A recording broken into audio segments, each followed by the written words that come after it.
Hello বন্ধুরা, আশা করি তোমরা সবাই ভালো আছো। আমিও ভালো আছি।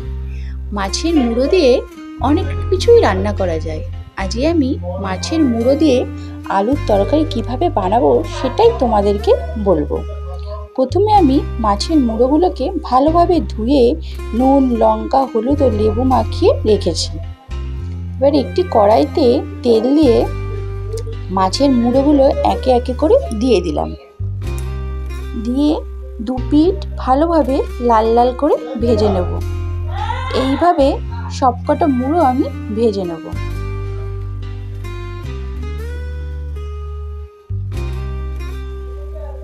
তারপর কড়াইতে তেল দিয়ে তেলটা গরম হলে একটু শুকনো লঙ্কা ও একটু গরম মশলা বলতে দারচিনি, লবঙ্গ, এলাচ একটু ফোড়ন দিয়ে নিলাম। দেওয়ার পর কিছু কেটে রাখা পেঁয়াজ আমি এর মধ্যে দিয়ে দেবো। দিয়ে ভালোভাবে নাড়াচাড়া করে নেব।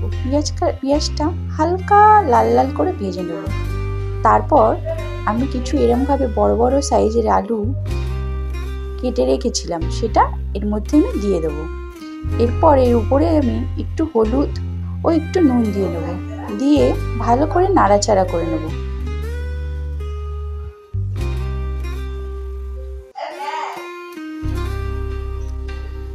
করে ঢেকে রাখবো। একটি বাটিতে আমি পেঁয়াজ, আদা, রসুন সব পেস্ট করে নিয়েছি। ওর মধ্যে জিরের গুঁড়ো, ধনের গুঁড়ো, লঙ্কার গুঁড়োও দিয়ে নিয়েছি। দিয়ে এই পেস্টটা আমি এই আলুর ভেতরে দিয়ে দেবো।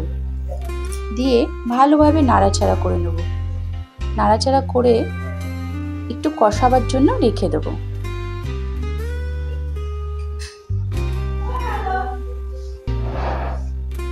তারপর একটি বাটিতে আমি একটু দই ফাটিয়ে নিয়েছি। সেই দইটা এই আলুগুলোর ভেতরে দিয়ে দেব। দিয়ে ভালোভাবে নাড়াচাড়া করে নেব।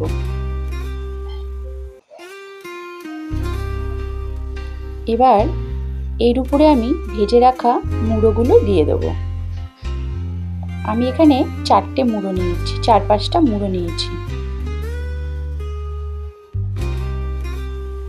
নিয়ে ভালো করে আবার মুড়োটার সাথে আলুগুলো দিয়ে ভালো করে নাড়াচাড়া করে এর উপরে আমি সামান্য জল দিয়ে নিলাম। দিয়ে আরেকটু ভালো নাড়াচাড়া করে নিলাম।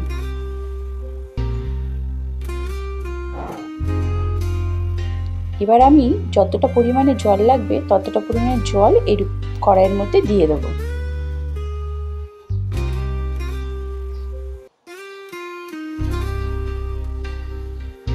এবার আমি এটাকে ভালো করে ফুটিয়ে নেব। তাহলে মুড়োগুলোর ভেতরে রসগুলো ভালোভাবে ঢুকবে। এবার ফুটে গেছে। এর উপর দিয়ে আমি একটু ধনেপাতা আর একটুখানি গরম মশলা দিয়ে দিলাম।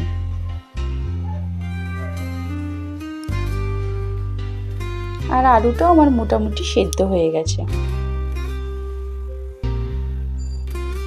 আর মুড়োগুলোর ভেতরেও ভালোভাবে রস ঢুকে গেছে। আমার মাছের মুড়োর তরকারি রেডি। বন্ধুরা, কমেন্ট বক্সে কিন্তু অবশ্যই জানাবেন এই মাছের মুড়োর তরকারিটা কেমন হলো। এটি গরম গরম ভাত দিয়ে খেতে দারুণ লাগে। আর কার কার মাছের মুড়ো খেতে ভালো লাগে অবশ্যই জানাবেন। আর একটু লাইক ও সাবস্ক্রাইব করে দেবেন।